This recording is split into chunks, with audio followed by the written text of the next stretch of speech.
2 balls, 1 strike to Darren Ruff. And it's 2-2.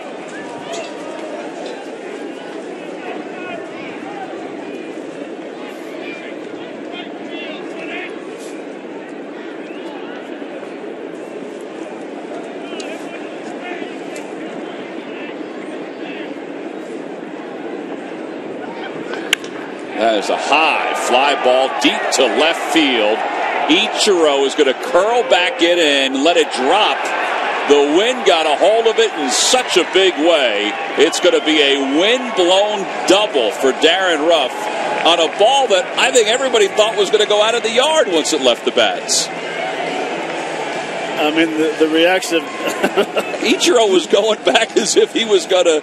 Even Massett's reaction on the mound. Well, I mean, Ichiro got all the way back to the warning track. I mean, this ball's crushed. It is crushed. And for a second there, I thought I had a chance to go to the second deck, and Ichiro. Look at this. That is amazing. All right, so the Phils have runners on second and third with 1 man down.